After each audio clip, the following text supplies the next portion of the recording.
Kumusta mga kanoysi? Welcome back sa ating YouTube channel, Pilipinoysi. So ngayong araw, another WPS update naman tayo. So this video is from Melb's Castle. So meron itong pamagat na Colonel Francel Tumauning. Natatakot ka ba? Baka pompahin namin yung barko nyo. Pakialamero ka. So grabe men. Girl to girl pala to. So, babaeng Pinay versus babaeng Chinese yung peg dito.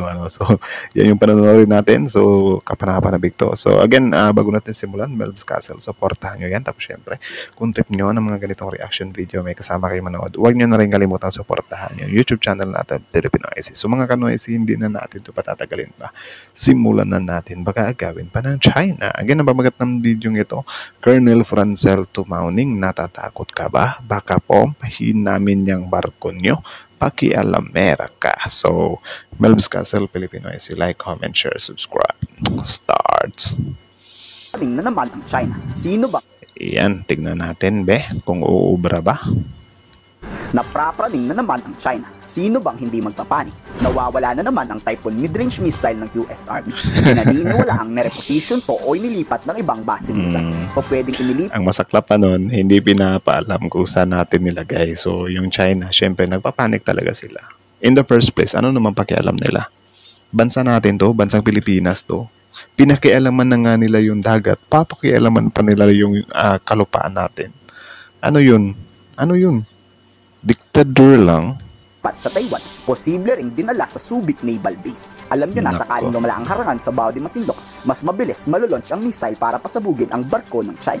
Ito ang maganda sa strategic missile. O pwede mong ilipat ng hindi nalalaman ng kalaban. Yun. Dito mahihirapan kasi ang Chinese PLA Navy na madetekto at madisturb. Kaya ngayon, alma na naman ng almatong si Bao. As usual, tingnan natin yung first sentence niya. With regard to the US deployment of intermediate range missile in the Philippines, tapos, iyak talaga.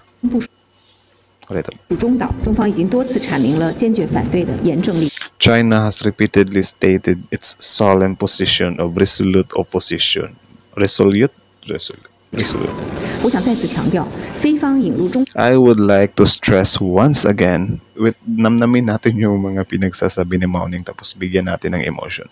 I would like to stress once again that the introduction of the intermediate range missile system as a strategic offensive weapon by the Philippines to create regional tension and confrontation. Grabe, feel na feel. To provoke geopolitical confrontation and arms. This is very dangerous move and an extremely irresponsible choice to make for its own people. This is a very dangerous move.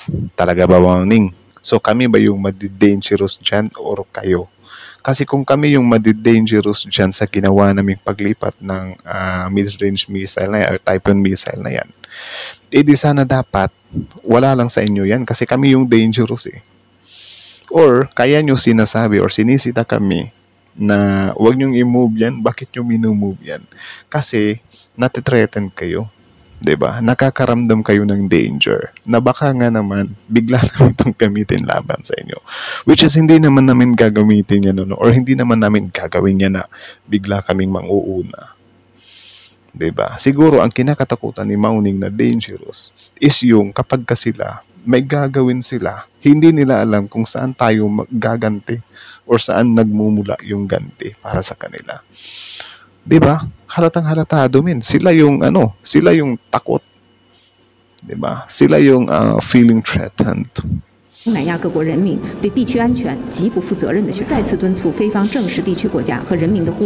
pay attention to the voice of countries and its people. Anak ng teteng ka. Bakit pinapakinggan mo ba ang country ng Philippines at ang voice ng mga Pilipino? Diba?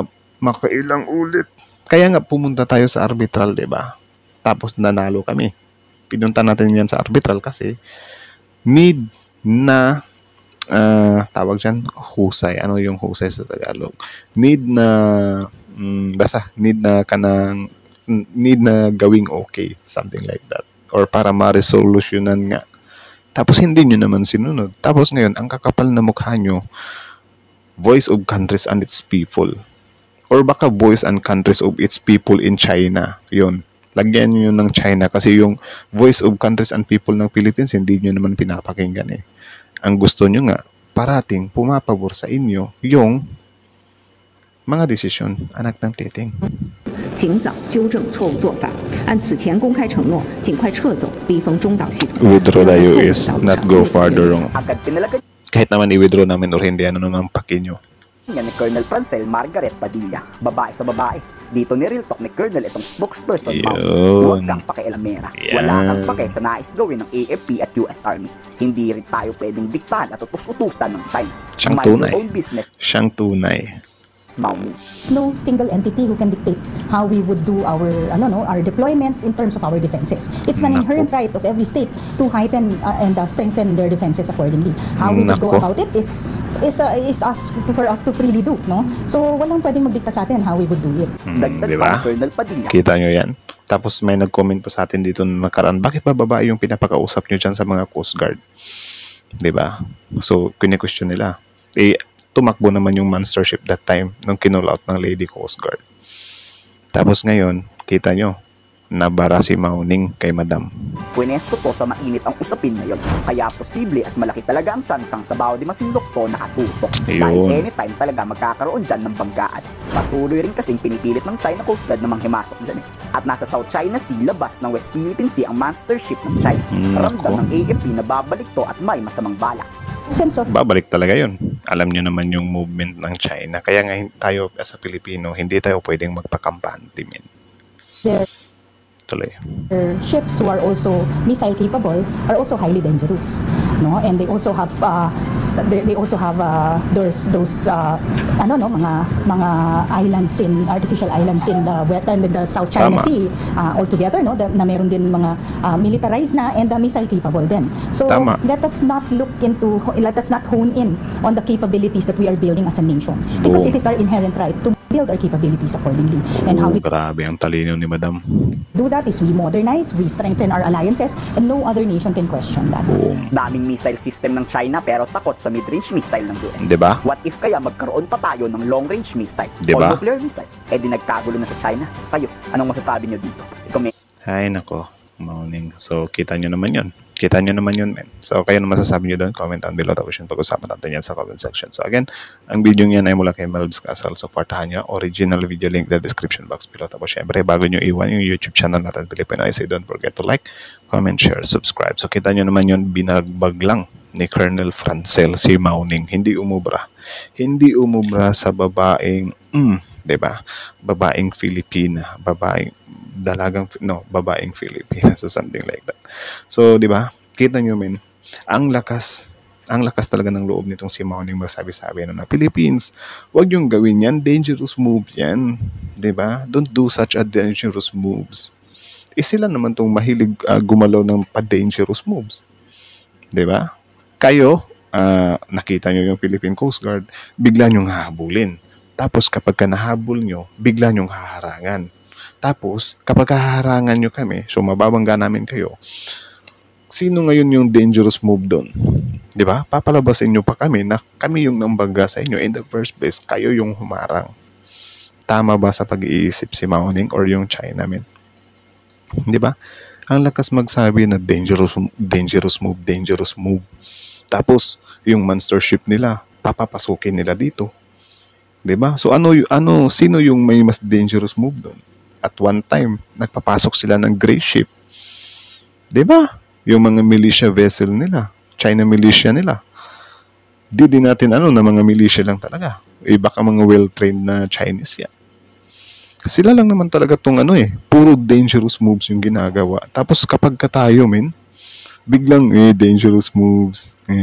Di na lang aminin na na-threatened Kaya sinabing dangerous moves kasi hindi pinapaalam ng Pilipinas kung saan nilagay yung Typhoon missile. Tama nga naman. Dangerous moves talaga yun para sa kanila, di ba? Di ba? Tayo po yung tinatakot-takot. Dangerous moves yung ginagawa mo. Baka dangerous moves para sa inyo. Di ba? Kala ko ba malakas tong bansang to, tapos yung mga missile lang iniiyakan, di ba? Hay nako, Mauning. Hay nako, China. My God. So, yun lang naman muna mga kanoisis. So, kayo na masasabi nyo dito, comment down below. Tapos yun, pag-usapan natin yan sa comment section. So, again, Melbs Castle, Filipino Noisy. Like, comment, share, subscribe. Filipino Noisy is out.